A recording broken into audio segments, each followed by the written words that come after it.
Hey everybody, hey Greens, hi National Committee folks. How are you? Of course, I'm Andrea Merida, your colleague on the National Committee, also a member of the steering committee.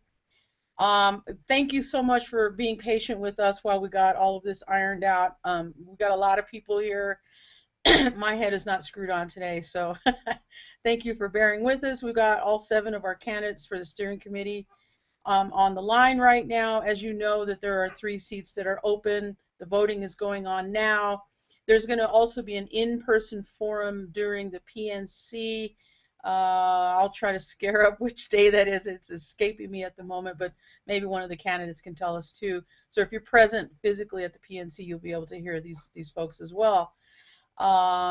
So the way we're going to do this is that we're going to take a couple of minutes going around the room and ask people to kind of stump for themselves, talk about very briefly who they are and why they're running for steering committee. In the course of their discussion, they're going to let you know where they can be found on social media or whatever, if that's the case.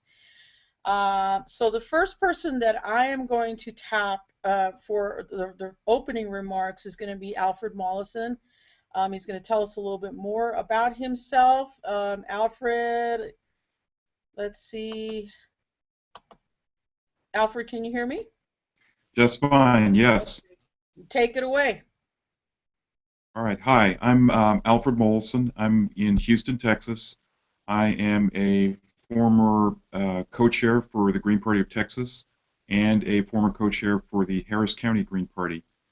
My central thing is that we are basically growing by leaps and bounds, especially since this debacle in regards to Bernie Sanders and Hillary Clinton.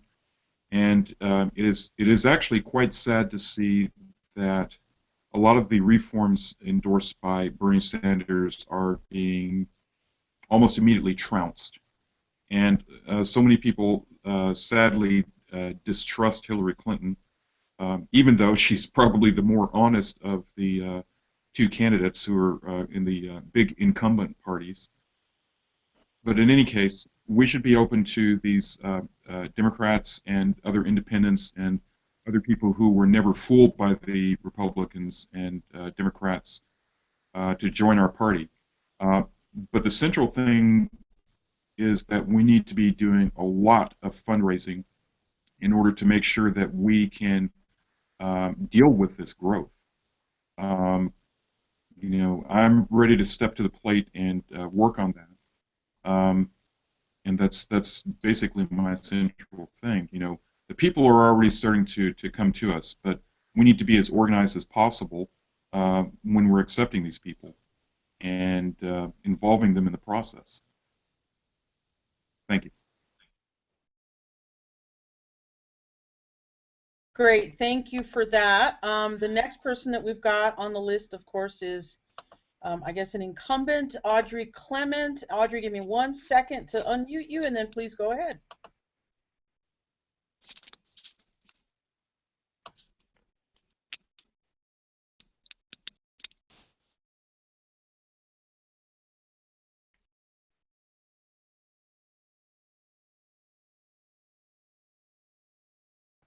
Audrey, I'm sorry, did you mute yourself on your end?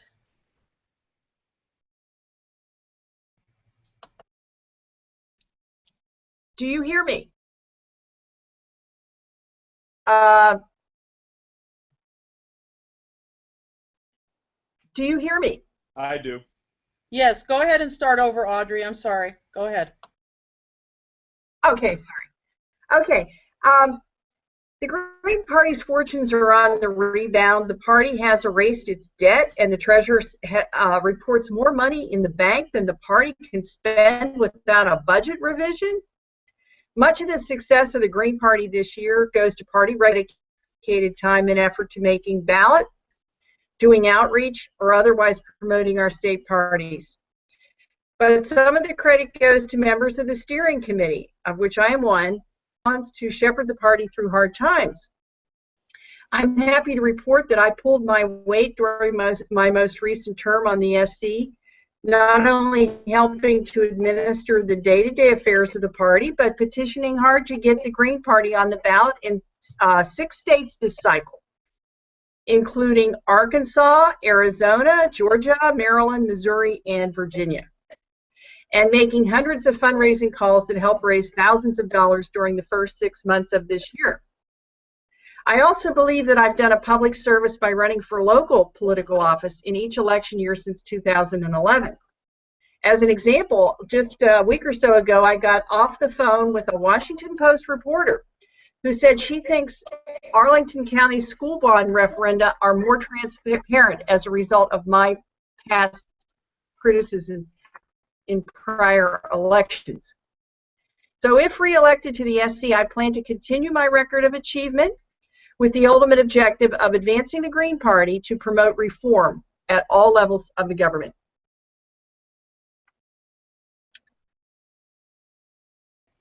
Great, Audrey, thank you for those remarks. And the next person we have in line is Chris Blankenhorn. Please proceed. Give me 1 second.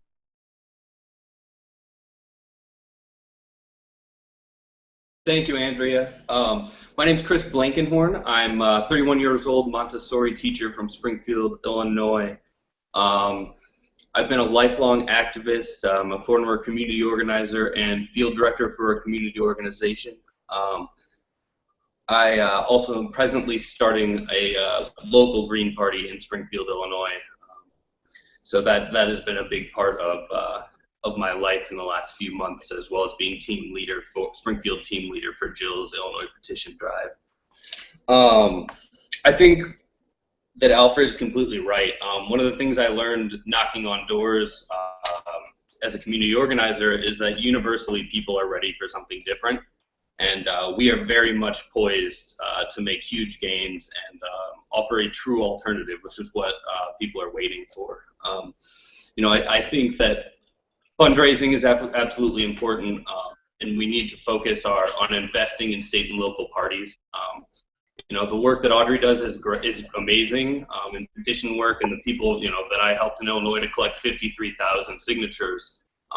That was an incredible amount of work and an incredible amount of resources.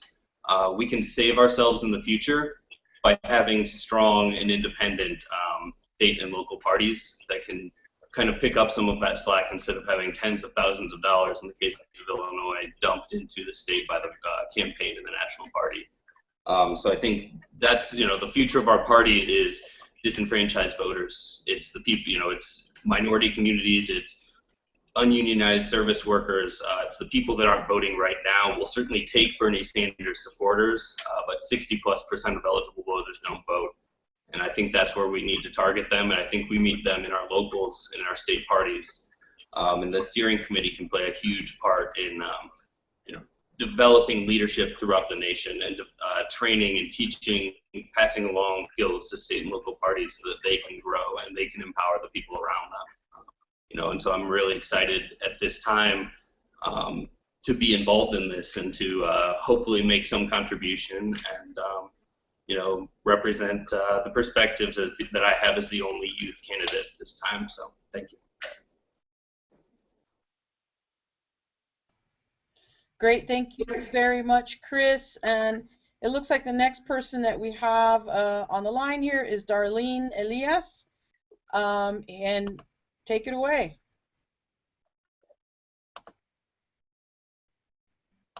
For taking this on and making this live and very current with today's technology and making ourselves available to the Greens across the United States. So thank you very much for that. My name is Darlene Elias, and I have been a Green for about 5 years.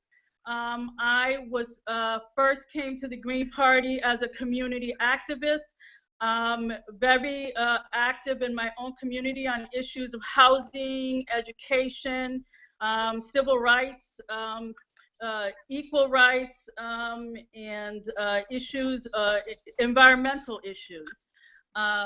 And I met the Greens 5 years ago, and right away I knew that they were going to be the party that I was going to align with, to deal with, or to use as a vehicle to address many social justice issues in my community that I was concerned with.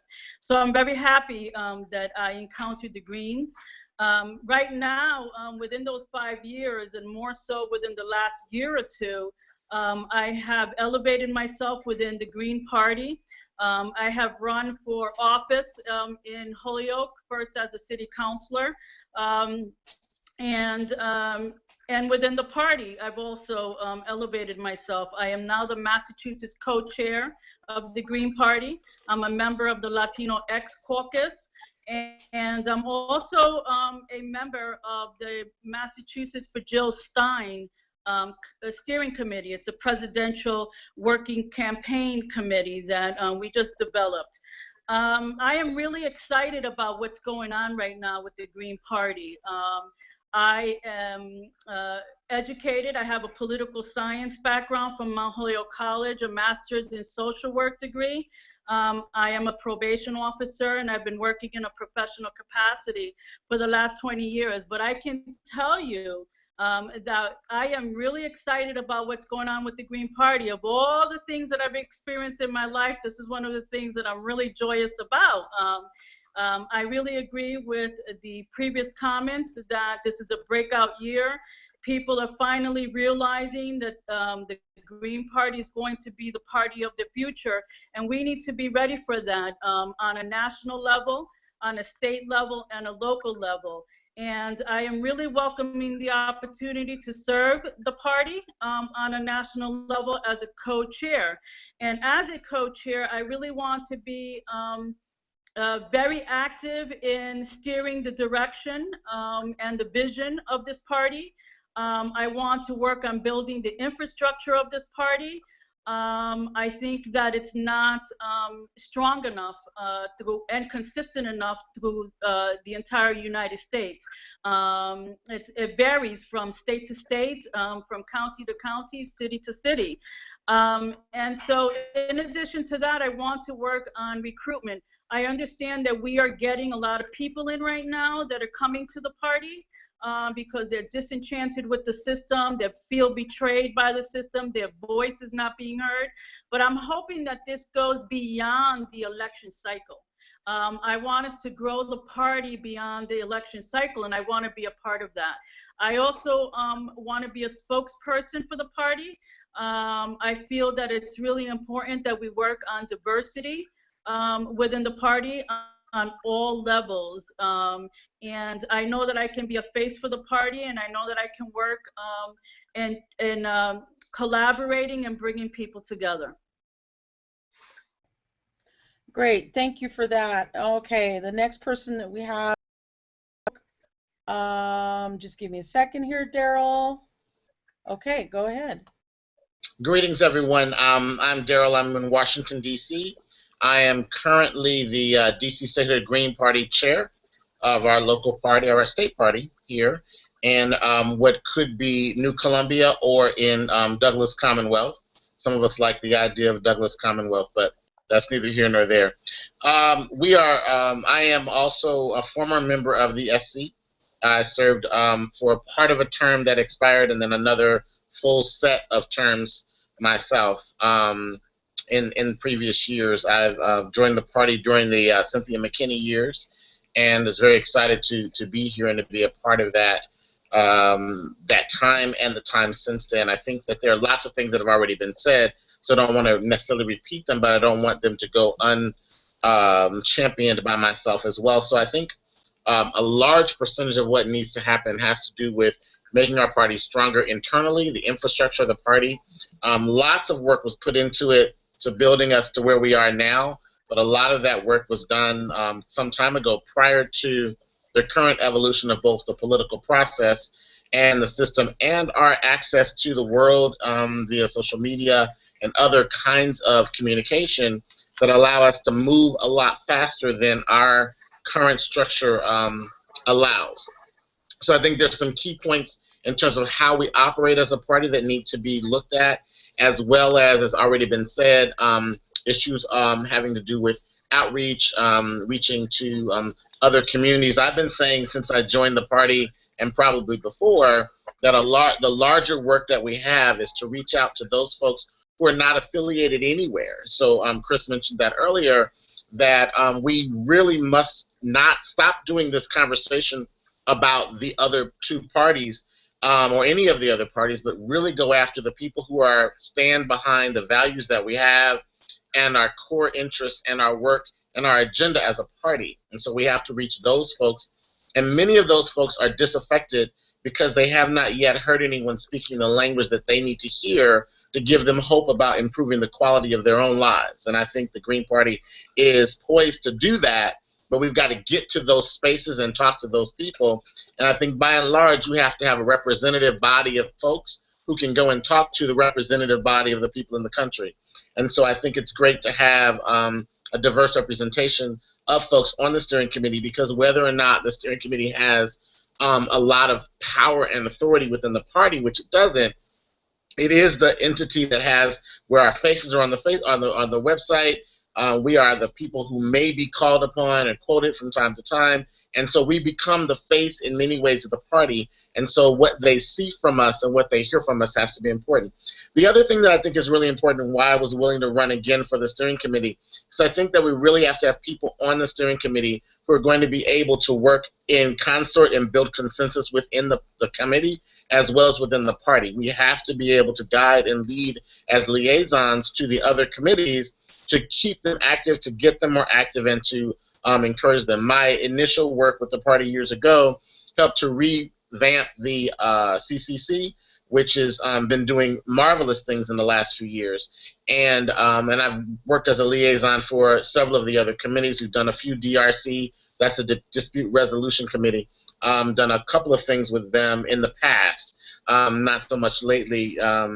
But a lot of the committees really need, this is where those folks that we're saying are coming into the party, they need to be moved and funneled to committees where their activism and their work can actually be used in the communities that they live in.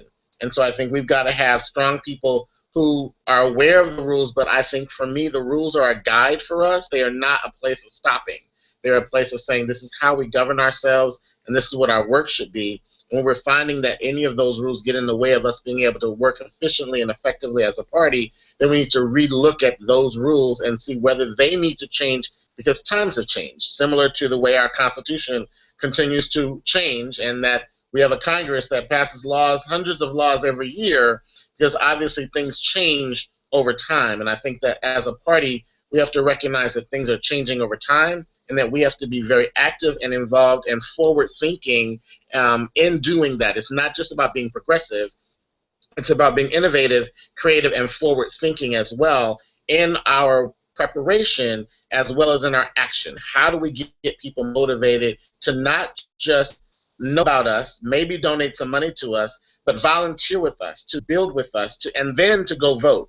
All of those things have to happen, and that's what a party has to build that kind of momentum if we're going to continue to move forward. So I'm excited about the opportunity and the possibility of being a part of the body, in a way to bring both reason and sound ideas and creativity to the work that we do as a party. So I'm going to stop there because I think there'll be other questions about what any of that means as we go along. Thanks.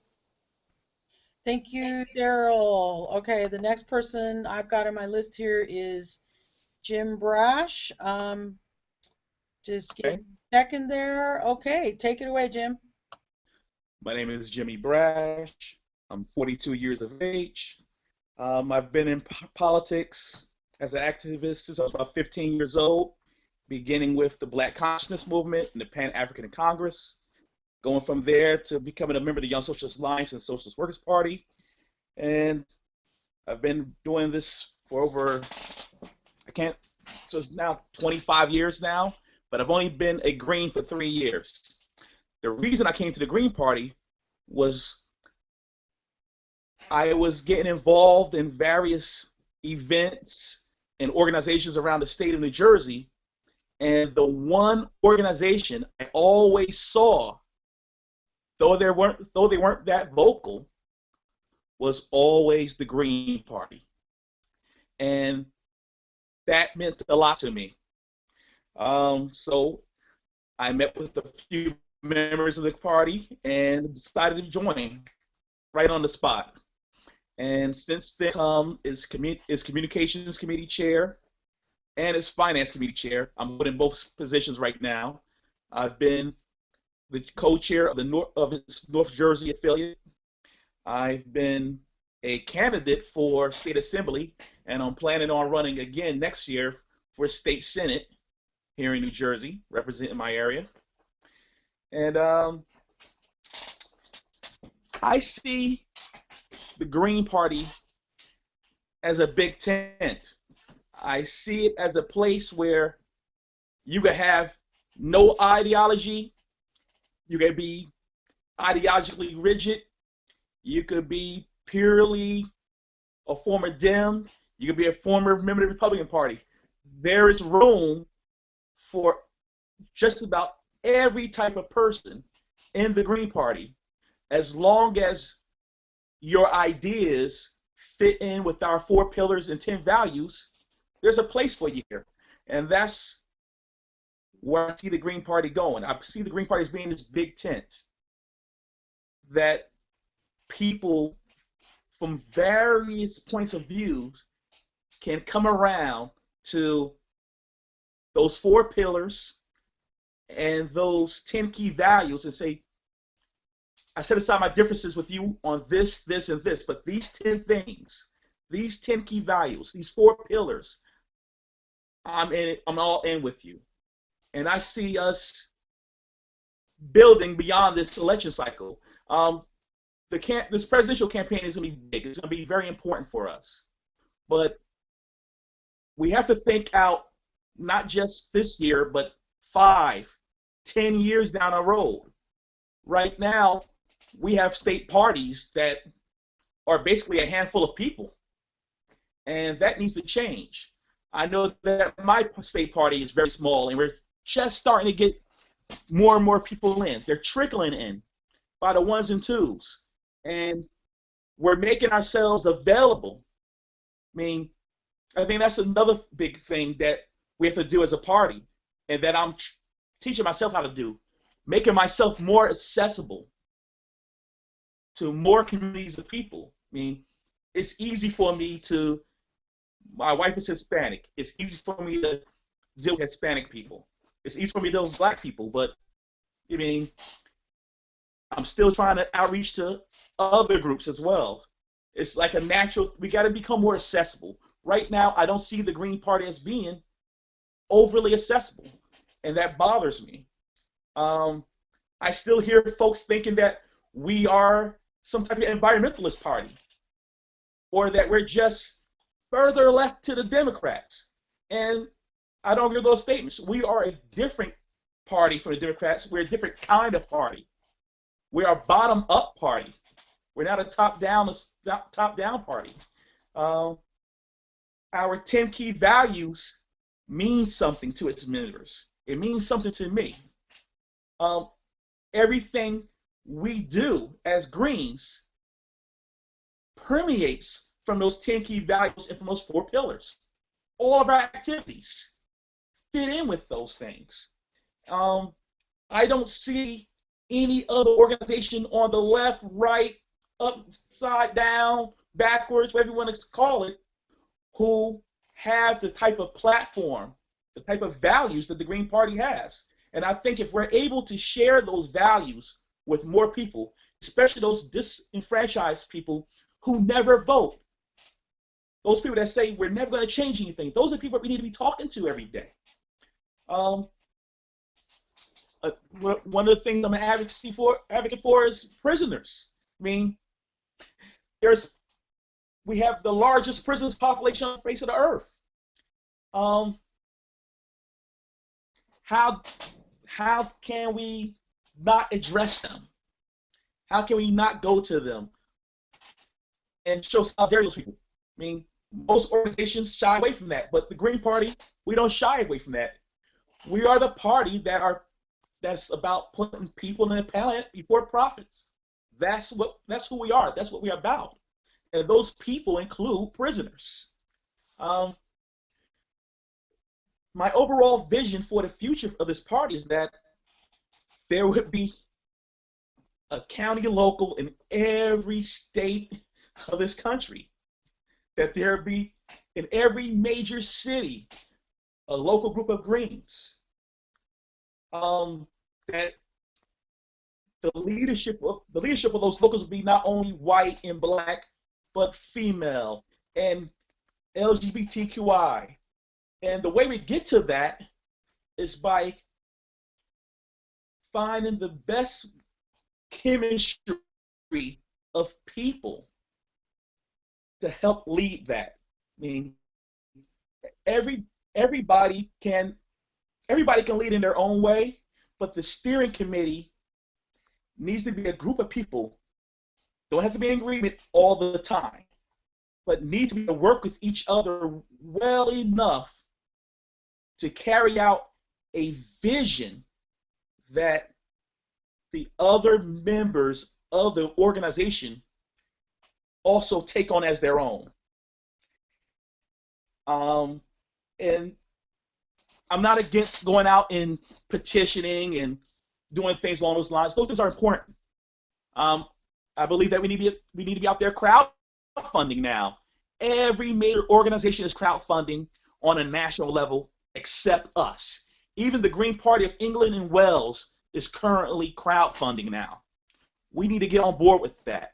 We need to use all the tools of social media to let as many people learn that the Green Party is the party for working people. I've been in my union for 16 years now, and every year we back the same Dems or Republicans every year. It's two wings of the same bird every year. The Green Party needs to present its vision, and that vision is a very unique one. There's no other vision like the vision of the Green Party. When you read those 10 key values and you look at our platform, there is nothing else like it in this country. And I think that if we start talking to people in just random situations, people will realize that there is a better way forward. And I think that should be part of our focus, figuring out what is the better way forward for this country and for local communities as well. I mean, we just need to figure out how to reach those folks. And I think that this campaign this year is going to reach a lot of people. But just from the Bernie campaign, black people are still not being reached politically. We need to figure out why is that happening. Why is that so? We need to figure that out. I don't think we have yet, but I think we do have enough people who are focused on that we will find out how to get over that hump. I mean, we are the one party that said black lives do matter. We've been saying that for over a year now, publicly. We're still not connecting enough.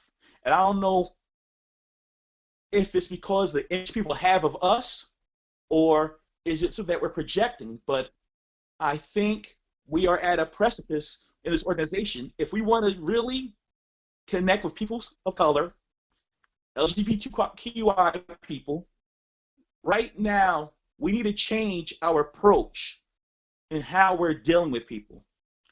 And the basis of that approach has to be out of love. If you're a green, you have a lot of love in your heart. And the biggest part of the foundation of our vision forward has love. And we have to figure out how can we get that out there? How can we express that? And I think the steering committee can do a lot in expressing that vision of love that we have for our community, for our neighbors, for the person next to us. And well, I agree 100%, Jimmy. Thank you very much for that. And we're going to pass over to the next person. Last but certainly not least, we got Paul Pipkin on the line now. Here we go. Let's see. Okay. Can you hear me? Can you hear me? Yes, Okay. go ahead.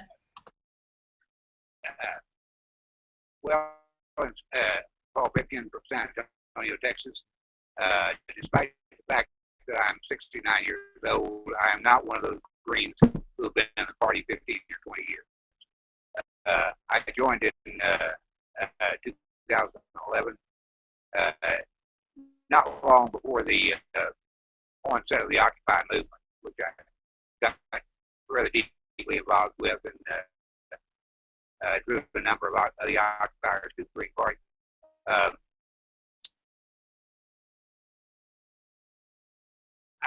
I've been active on the coordinated campaign committee, still am, and ran for this unexpired term when Karen Young resigned a few months ago, pressing for the Green Party to come to look more like you guys. So you know, while some people might be kind of feverish about this election, I am not, because for me this is win-win. You know, if I'm returned to the full term on the SC, cool. If I'm not, I know that looking at you, I know that there are people on the SC that I want to see there. Go back to something that Chris raised. You know, I used a slogan when I ran for the SC previously last year. Kind of a slogan talked about making the party younger and darker. Well, you know, again, like y'all, this is not a matter of putting appropriate faces in pertinent places. It's not a matter of believing there's anything magical about the youth in itself or ethnicity in itself. It's that y'all are very closely connected with this growing class of temporary contingency and low wage workers. What some people have started calling the new class. You know, this is not just another constituency. This is a class, and it's going to be vital to the future of this nation and the world.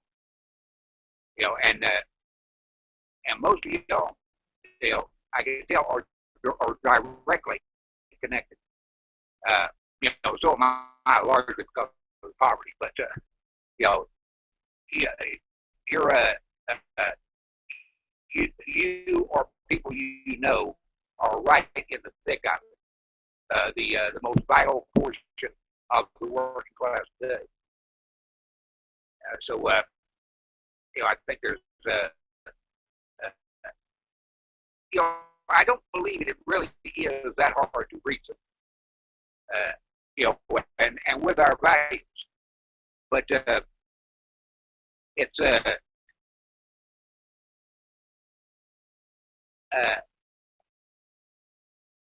you know, we bandy the word multiculturalism around a lot, but that is really what is required, is a multicultural approach.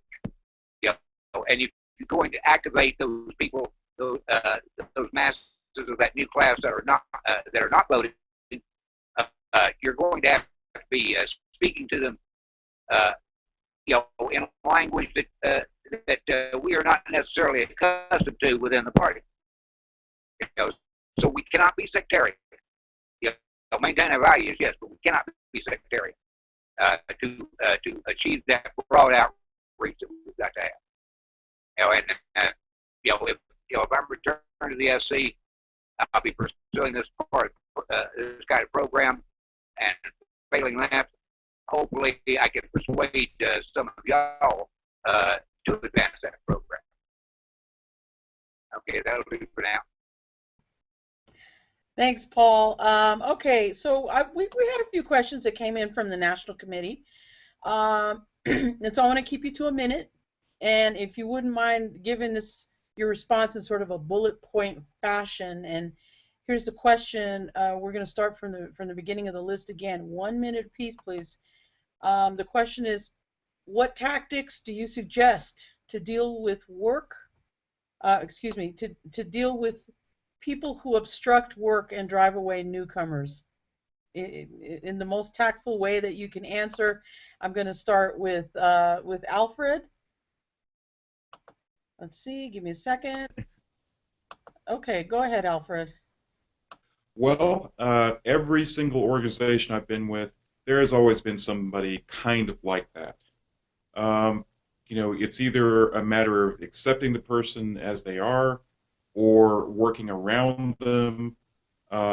If they're a friendly type person that you can actually talk with and say, hey, you need to change your behavior or leave, you know, that's something you definitely have to do. And but that's like any sort of human organization. You're going to find that kind of situation. You know, it's just it's not so much a first come first serve. It's more like you know, you just have to deal with that as it comes along. You know, I don't think that there's some sort of blanket uniform policy you can have to deal with basically annoying people, or, you know, obviously you can deal with outright aggressive people, but, you know, there's some people who are not aggressive, they're just annoying. You know, that's life. You have to deal with them as they come along. Great, thank you for that. This is my timer there. I actually have a timer on, you guys, if you haven't noticed that. So the next person I'm going to go to, and I did post a question in the chat that, you know, the participants should be able to see. The next question, the same question is going to go to Audrey Clement. Let's see, Audrey, say something.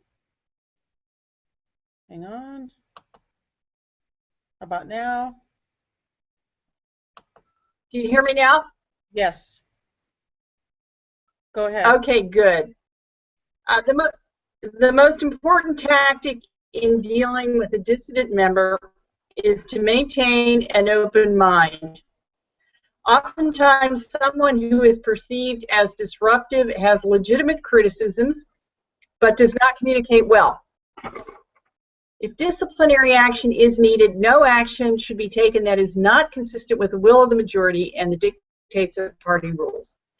Now, that's in general. Now, specifically, I believe that Facebook actually Facebook as compared with the party listservs, it's much harder to keep a lid on tensions on Facebook.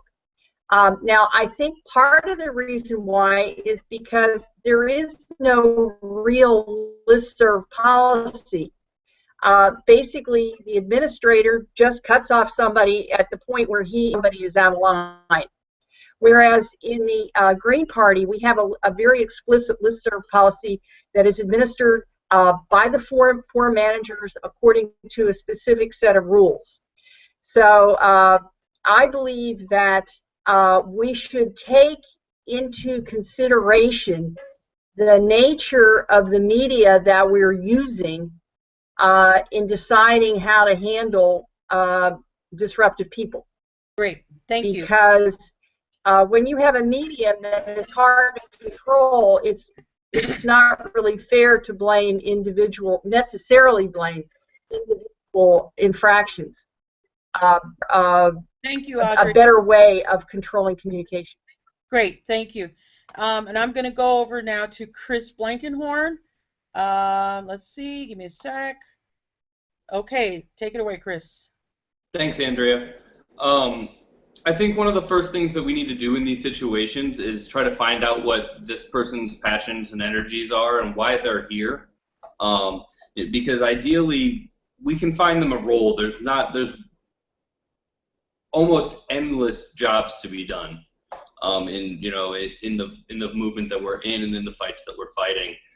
So I think that it's important to try to get to the source of why this person is here and see if we can engage them in a way that they are excited to make a contribution.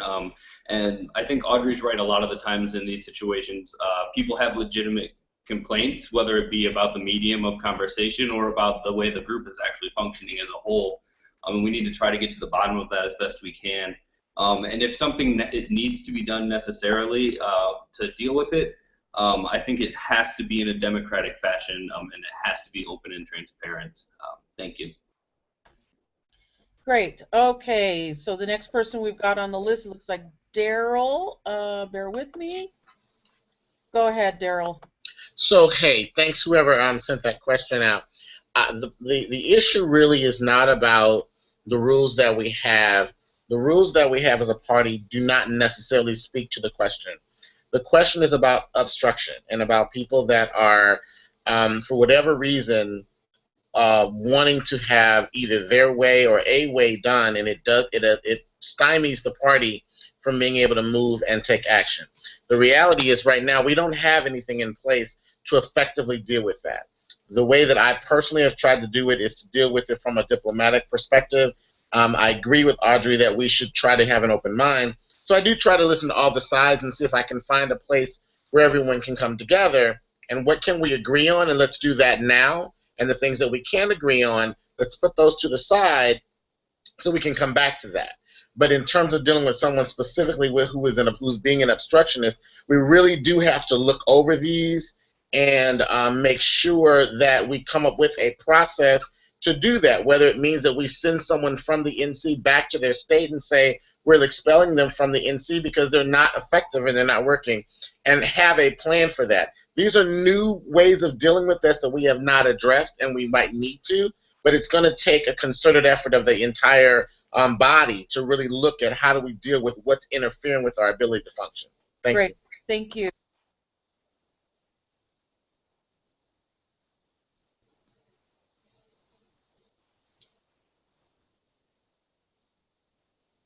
Andrea, you're on mute. You're muted.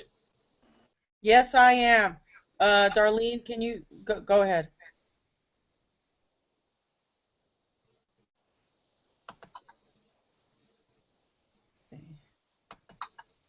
Darlene?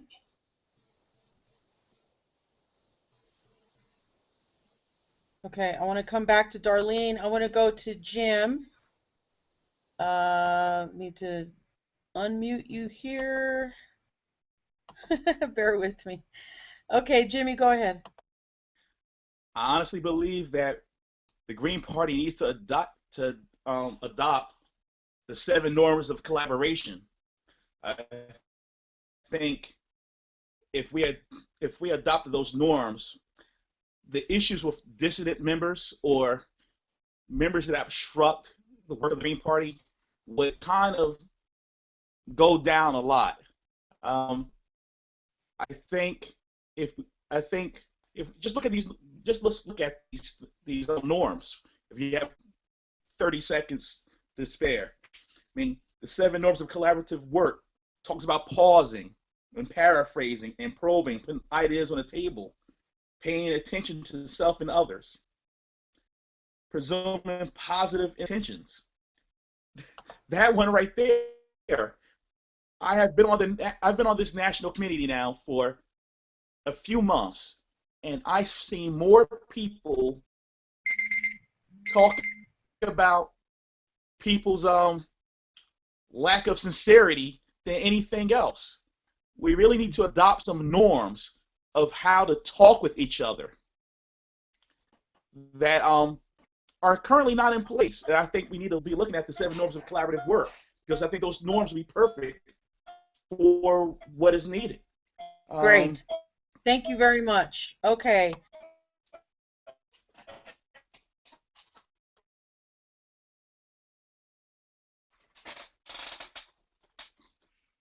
Go ahead, Darlene.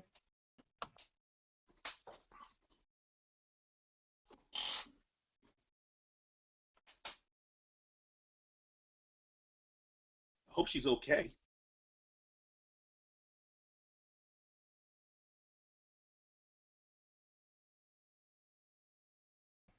Darlene? Okay, not sure what's going on there. I'm going to go to Paul. You can see the question there in the chat room. Paul, give me 1 second to unmute you, and please answer the question. I'll give you a minute.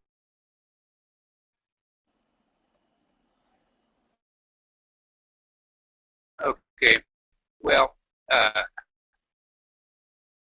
your your definitions and your decisions have to be democratic.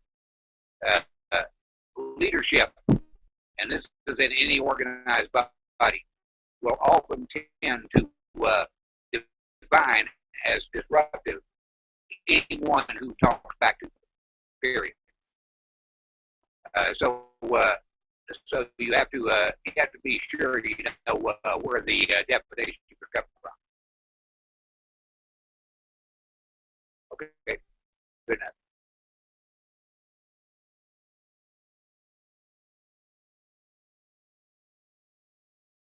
I think Darlene's live again.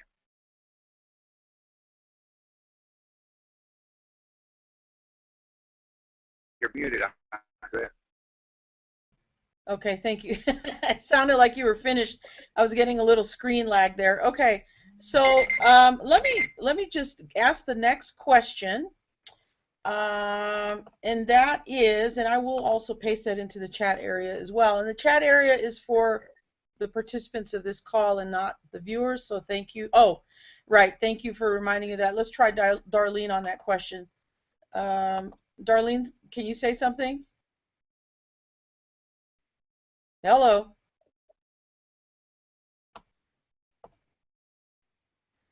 Hello, Darlene. Is anyone else hearing her but not me?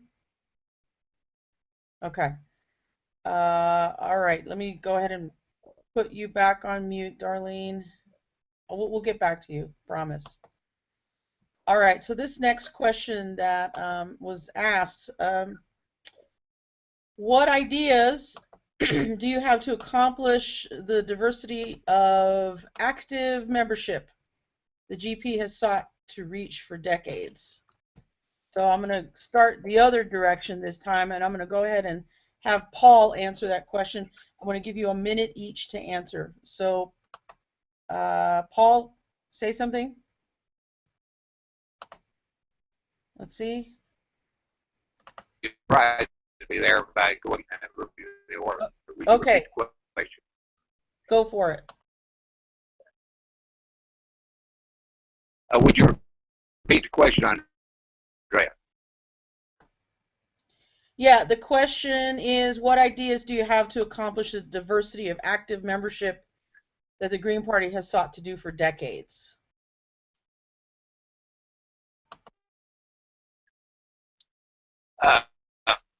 What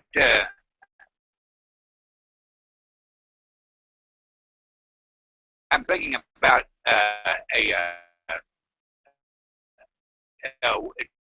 during the Occupy phase, the occupiers were not experts at this either, and I would have to often point out to people to look at these people who drive by and honk and support Occupy. Look at who they are. Now you can pretty well estimate what barrios they come from. You need to get into those neighborhoods, and if you want diversity, another thing I've always said is that in San Antonio, grassroots politics is not done in the blogosphere; it's done in the yard. And sometimes that's really so. In the political season, you've got to be at yard parties. You've got to be in the neighborhood. You've got to be in the barrios. Some of our veterans have not really been accustomed to it, and we need a new orientation. Back in the day, we would have said you've got to get down with people. And do you really want to associate? Great. With these people? You have to really want to associate with these people if you want to organize. Okay, great. Thank you, Paul. The next person we're going to go to is Daryl. Go for it. Well, this is an interesting question. And I think that in many ways, some of us, and myself included, have been doing this, the outreach, trying to make sure that the messages that we send as a party are understood by those of us sending them and how they're going to be received by people outside the party that we're trying to reach. So, for example, I've said over and over again in the years that I've been here, there are things that we put out in our press releases or in our messages that we say or in the way in which we package information that may or may not reach certain pockets of our community, and that we have to be very cognizant of that. And the only way to do that is to have those of us that are involved respond to the information and share how that information impacts that community, so that everyone in the party understands what that's about.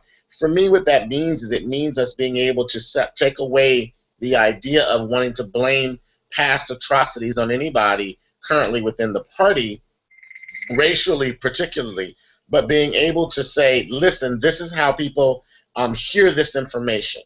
And so that's one huge piece, because I think that that's what stops us more than anything else. We can get into people's homes with our information, but we can't get past that because the information that they get is not something that empowers them or draws them in to our message or to the party. So I think that's important. The other side of that, I think, is also continuing to be out in the community doing the work that we do. We've got to wear our green T-shirts, wear our green hats, wear a green button. If we're just like we would if we're in the labor movement. In the labor movement, we need to wear the labor hat. We need to wear our Coalition of Black Trade Unionists hat, along with our labor artist T-shirt, along with our steelworkers buttons. We've got to keep all of those pieces of ourselves present, so people know that we're there. We can go and be activists on the front line all day long, but if they don't know that you're green and that you're there and you're part of the party, then we're not giving a representation of the party. So we've got to do all of those things, and we've got to be engaged in what's going on in the community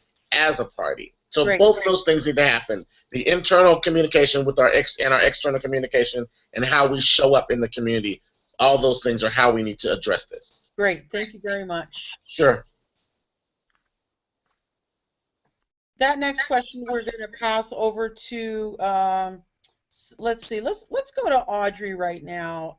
Audrey, say something? Yeah. Okay, go ahead. Yeah, I'm here. Okay. Regarding diversity, I think Green Party officers and candidates should seek recruits among traditionally disenfranchised groups, whose talents should be put to work not only in performing party work, but in making key decisions, including running for office themselves. And I want to give an example. A couple weeks ago, I was down petitioning in Atlanta, Georgia, and the effort was organized by someone we all know, Mr. Bruce Dixon, who happens to be black, and with, I believe, some serious backup support from UNESCO, who happens to be white. And of course, I was on the street. I'm white. My host, the gentleman who assisted me petition and provided me with a place to stay, is Jewish. And I found myself petitioning on the street with some white women at one point, and also with young black men. So a whole, constellation of people from different walks of life, definitely different races and sexes, ethnicities, all got together and joined forces to turn in what may have proved to be the required number of petitions, and Georgia will be on the ballot, I believe, for the first time ever. Great. For the Green Party, as a result of a coalition of diverse people. Great, thanks, Audrey. It looks like we've got Darlene back, so I want to get to this question of what ideas you have to increase the diverse membership that the Green Party has tried to do for many years. Can you hear me, Andrea? Yes. All right, service is back. Woohoo! Go for it. All right, so this issue of increasing diversity, I think that we need to stop using traditional methods. We need to not be waiting for people to come to us. If you're going to expect for Latinos and Blacks to come knocking on our door, people of color, youth to come knocking on our door, when they know nothing about our party, have had no exposure to the party, and we're only focusing on electoral politics, that's not going to happen. The number one key value is grassroots democracy. So we need to be knocking on the doors. We need to be engaging our communities. We need to be looking for intersectionality, where it is that we have common ground, and support and uplift our communities. We can no longer just talk the talk. And that's been the basis of my party. When I become concerned with issues, as I go in carrying the green banner, but I do not go in there and take control of any movements or efforts. What I do is I complement that. I learn how to be culturally competent. I learn how to embrace people where they're at. It does not matter where they're coming from, right? Our common ground is that we are all humanitarian. And I've had pretty much success here in Massachusetts in revitalizing the party and increasing our media and visibility here in Massachusetts with that kind of approach. Long gone are the days of just passing out flyers and pamphlets and literature and expecting people are going to look at that and read it and say, yes, I feel good about the Green Party and I am going to join. We need to take a very different approach with that, and we need to identify with the struggles of the people, and we need to provide them with options. Great. And we need to do that more so. Okay, great. Thank you very much. Let's see. Let's go to Alfred on this question. 1 second, Alfred. Go ahead. Hi, thank you. Paul Pickens said a phrase which I thought was the best I've ever heard it summarized. You recruit the people who you want to associate with. And we're actually quite successful in associating with a broad range of activist groups, people who are protesting, people who are making demands on the system, people who are organizing, all sorts of communities. And as Audrey gave the example of the petitioning process that she was doing in Georgia, we are already present in a lot of different communities. Now, who's going to show up at our events? I'm not sure. But the fact that we are there visible with the various different communities, the fact that we are showing up and supporting them in whatever kind of situation that they're in, and we're willing to be open and involving, I think that that's the best we can do at the moment. Obviously there's more we can do, but going out there and being with the diverse communities is the central thing, and doing something for them, not just talking about them. Great. Thank you.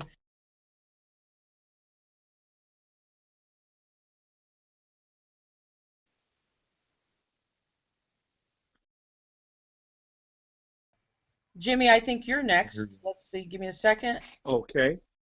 Go for it.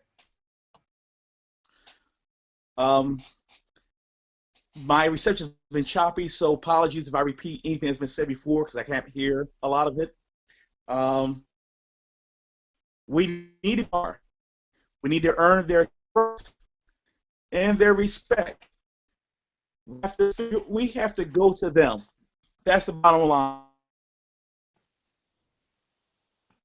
It means we need to be them to various communities when you live 30 to 50 miles away from that community, and then you're coming down there and telling them, trying to ensure that you understand when you haven't lived the lives they've led. What we need to do is encourage our various identity caucuses to take the lead on these areas when it comes to diversity. We need to let those identity caucuses lead in these areas, because most of the members of those caucuses actually live in the communities, and we need to be, every time there's a police brutality incident, a green needs to be there. If there's a school board issue or that's related to a community of color, we need to be there. Great. If there's a issue with the water, I mean, we need to be there. We need to be where the people are, and we also have to be able to speak the language of the people. That means we can't be talking down to people. We can't come off as elitists or as if we know everything. We have to actually become good listeners. Great. That's going to be the key for us in actually diversifying our party. Becoming good listeners. Actually hearing folks for the first time who don't ever be heard by anyone. Sounds Makes good. a world of difference. Okay. Thank you. The next person. You're muted. Sorry. Chris, you're next, man. Go ahead. Thank you. Darlene was incredibly on point about engagement and intersectionality, and not trying to ride in on white horses, but actually helping people empower themselves rather than coming in and trying to empower them. You know, we need to work, the SC in particular needs to work to build relationships with social justice movements and racial justice movements and, you know, unionization and non-unionized worker movements. We need to build these relationships both nationally and locally. And I think one of the best ways we can do that, to quote Rosa Clemente, is to be accomplices in these movements. We have to have skin in the game. We have to be there. You know, only by actually being engaged and living alongside the communities around us can we actually claim to be leaders of them. You know, I've spoken at Occupy events as a Green. I've sat in to stop fracking in Illinois as a Green. I've spoken as a member of the Green Party at every single Black Lives Matter that our town has ever had. And it's getting out there and putting ourselves on the line that you know, we can, as Jim kind of talked about, we can gain their respect. And I think he was incredibly on point as well, that we need to follow the lead of our caucuses and the people that are actually on the ground. And the role of the steering committee should be to try to amplify those voices, should be to try to amplify that power and facilitate a transfer of knowledge and experience so that we can grow as a party. Great. All right. I appreciate that. Thank you.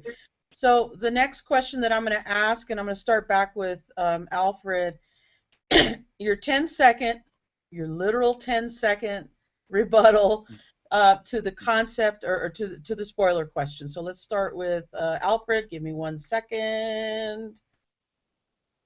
Okay. Go for it. Tell me again, what was the rebuttal to? Your 10-second rebuttal to the spoiler argument. We've had years for the Democrats or the Republicans to propose the solution, which is ranked choice voting or something better than the first past the post voting. The Democrats are not really interested in solving the spoiler problem. It keeps them in power. Let's change the system. Great. Okay. The next person, let's go back in the line there. Audrey, you're next. The 10 seconds rebuttal to the spoiler argument. Go ahead. Okay. The spoiler label only applies when two candidates appeal to the same constituency. And that can only happen when they agree on most major issues. But the Greens and the Democrats are divided. They don't agree on energy, foreign policy, many aspects of domestic policy, and most importantly, corporate control of the political system. So given that Greens don't appeal to Democratic voters, how can they possibly steal those voters away from the Democrats? They can't. It's a false, I don't know, a false dichotomy. Thank Great. you. Thank you. Okay, who do we got there? Chris Blankenhorn, I need your 10-second rebuttal to the spoiler argument. Go. Voting for evil is evil. It's endorsing evil. We can't expect the people and the institutions that got us in this situation to get us out. That's not how this works. And finally, Eugene Debs said it best. It's better to vote for something that you believe in, that you want, and not get it, than vote for something that you don't want and get it. All right.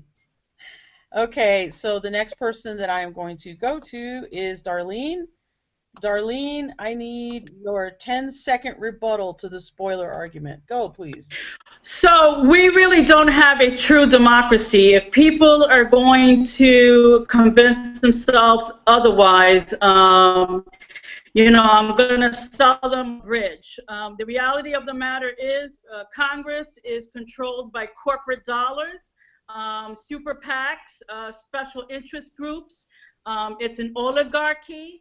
And if we continue to fall for that two lesser evil argument, we are going to continue to perpetuate the status quo. I will always continue to vote third party, and I encourage America to do the same. Great. Next person on deck is Daryl. 10-second rebuttal. Go. So, you know, the spoiler argument is really just it's an oxymoron in and of itself when you're talking about a political process. So people have the opportunity, the right, and the responsibility to vote for whom they want to. And so you are voting, you're conscious, you're voting for what you want.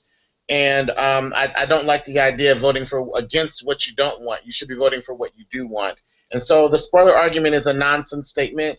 It was created by people to shield themselves from taking responsibility for what they did not do to attract the voters for themselves. So there is no such thing as a spoiler argument. It is a oxymoron politically and is a waste of true political energy and time if we want to really make a difference. Great. Jimmy, where are you on my control panel? Okay. Here you are. 10-second rebuttal to the spoiler argument. The spoiler argument is an excuse for not going out and earning people's votes. Political parties do not own votes. Citizens own their vote and have the right to cast their vote for any and everybody they choose, be they are Democrat, Republican, or third party. So the idea of a spoiler argument is an excuse. Somebody didn't go out and earn someone's vote. Awesome. That's what it boils down to, earning people's votes. Great. Paul Pipkin, 10-second rebuttal to the spoiler argument. Let's see. Say something. Okay.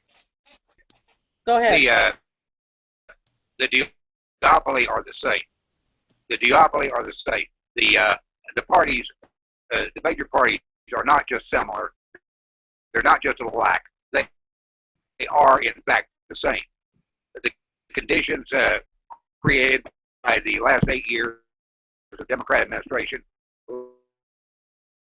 laid that created the conditions for the right-wing extremism that Trump is exploiting now. Can't we imagine that it was not planned out among them? The puppet masters of the oligarchy have got a shell game going. It's a shell game. You know, you're not spoiling anything because it doesn't matter to them which one of their manifestations nominally takes power. You know, they would prefer one, but the other will do. You know, so you're not spoiling anything. Okay, great. So we're about 8 minutes left of this time slot that we had here, and I want to be very respectful of the time, especially of the folks on the East Coast, because it's nearly tomorrow there. So I'm gonna enforce very strict 2-minute rule. I will cut you off because I want us to finish early or on time. So 2 minutes, wrap it up and state your case for why you need to be on the steering committee, what you bring to the table.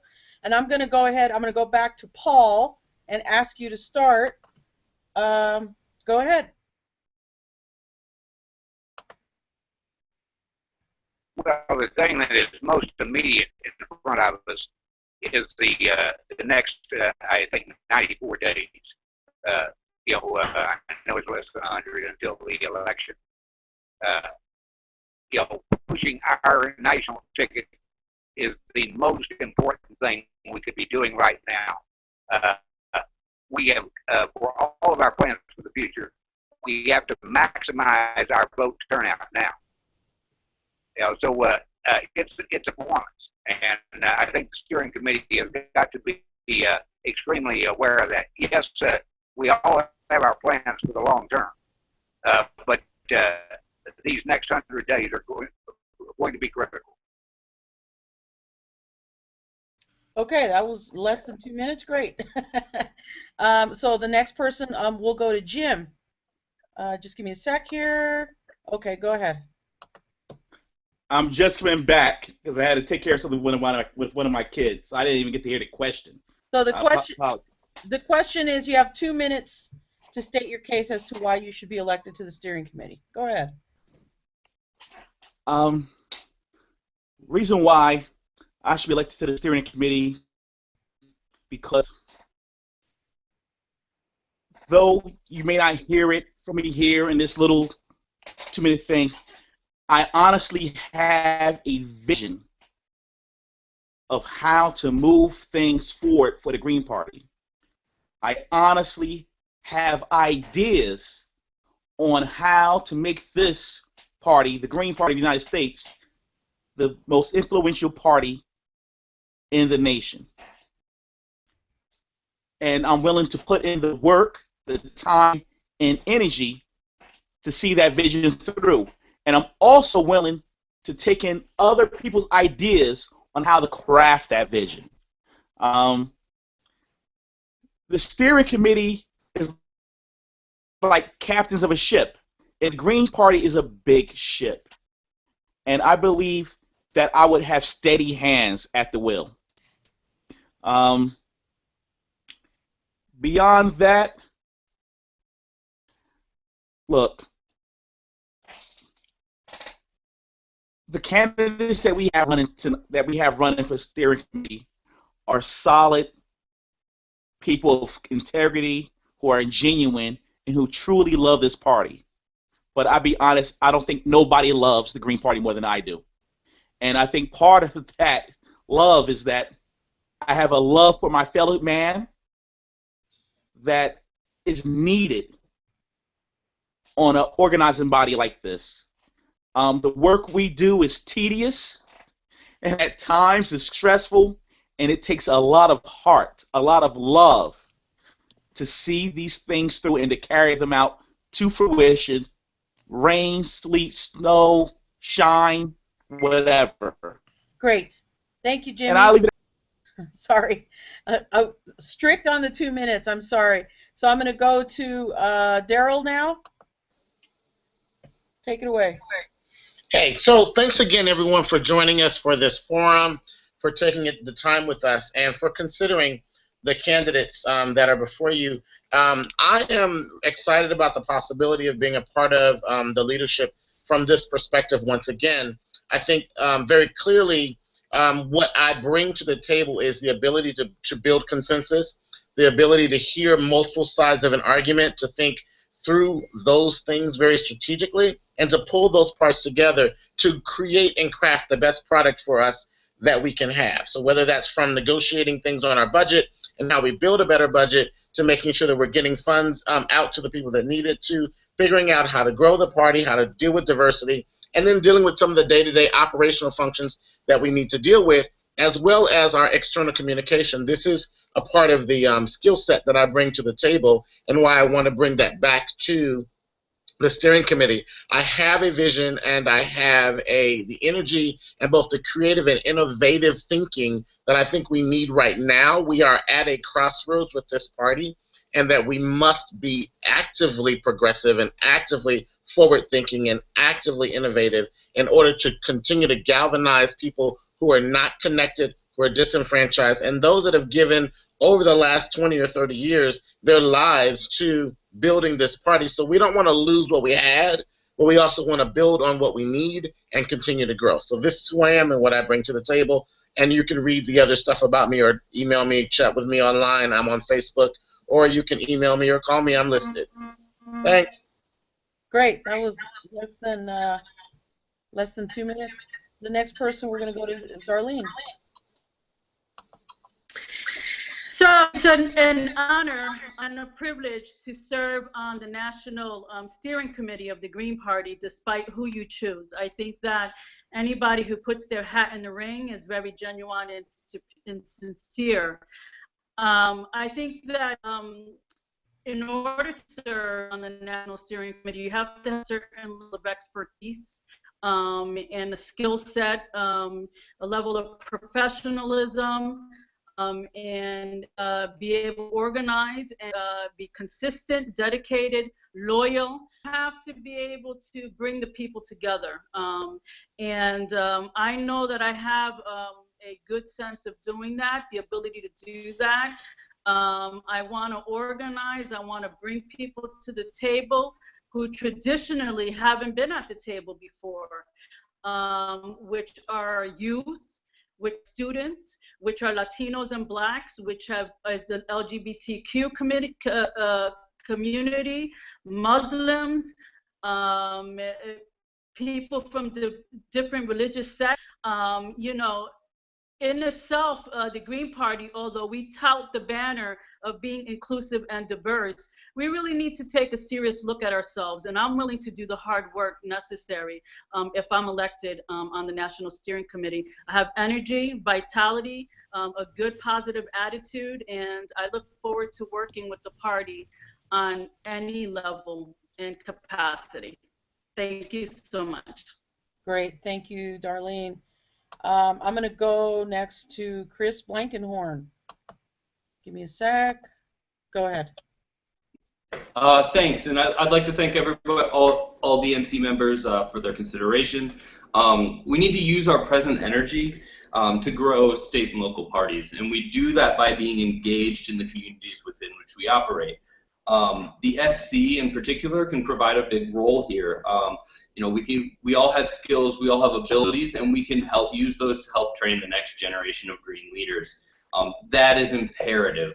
We cannot grow if we are not developing our next generation of leaders, if we aren't expanding the skill sets that we have within our party already.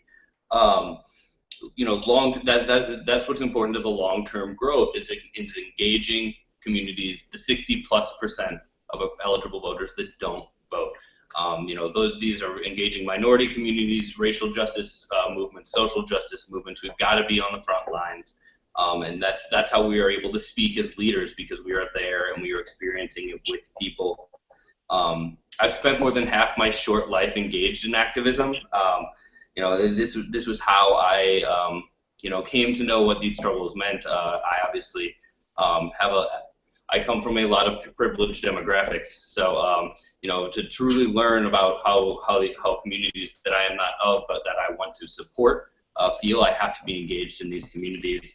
I also feel that my status as the only youth or Midwestern candidate or returning steering committee member provides me with a unique perspective that could be useful. Thank you again for your consideration. I'll see you in Houston. Great. Audrey, you, my friend, are next. Go for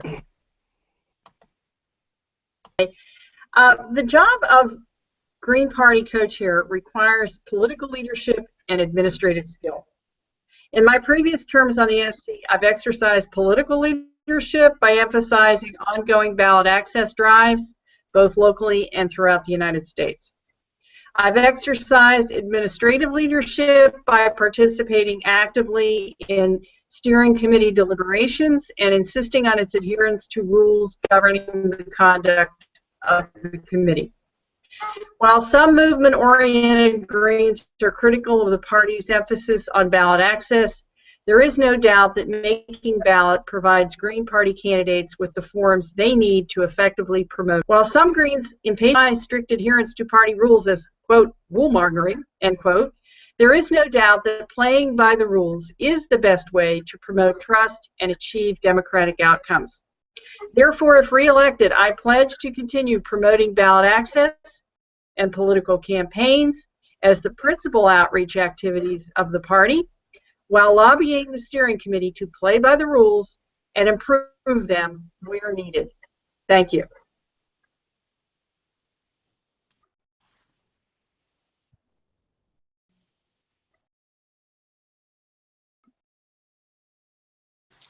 Can't hear you. Are you muted?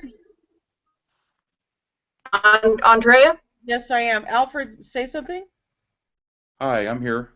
Go for it. Can you hear me? Yes. Okay, great. Who's speaking? You are. Oh, great. Hi.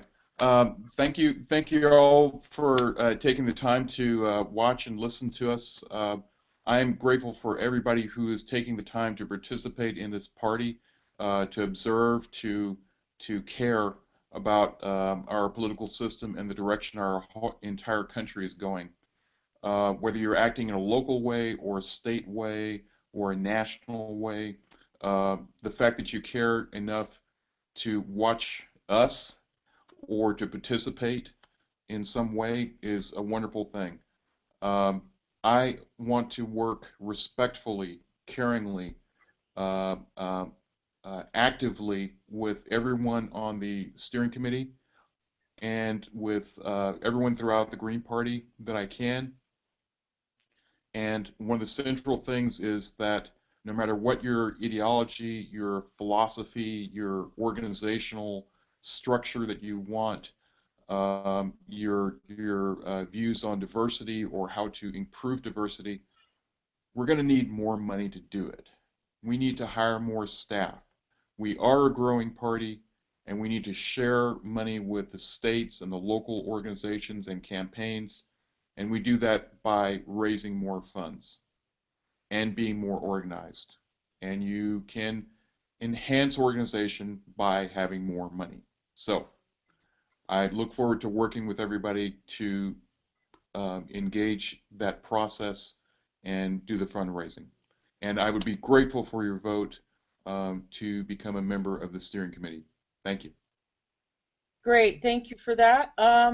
So just to kind of wrap things up a little bit, I thank you very much to all of you for suffering this. I had a good conversation. We're a party of people, we're a party of human beings, and so I thought it was really important for you to see the human beings that you're considering to vote for. So I appreciate everyone writing this out with me. It was a little bumpy. A couple of things before we wrap up tonight. I'm going to invite all of you, as you've been talking to them, if you've been hearing of something that you wanted clarification on, to email them directly. Of course, you can send your email to everyone in the NC list, but maybe you even want to talk to them offline as well. Need to remind everybody that in-person live SC Candidates Forum that we're going to have is going to be Friday of this upcoming week in Houston. And the time is as of yet to be determined. So keep if you're going to be there in Houston, please stay for that so that you can see these folks live and in person again. One question that kind of came up, and I would invite each one of the SC candidates to go ahead and send another kind of wrap-up statement, since we're in voting right now. But, give your colleagues an idea of how much time you actually have to allocate towards this. So I thank everyone for participating, for these really visionary, soaring, really exciting answers, at least they were to me. I hope you all enjoyed it. Please keep talking to each other. The reason why we have a listserv is so that we open our lines of communication. So thank you very much to everyone who participated tonight. Thank you to all of the folks on the National Committee and everybody else. And I think we're done here. Thanks, everybody. Good night.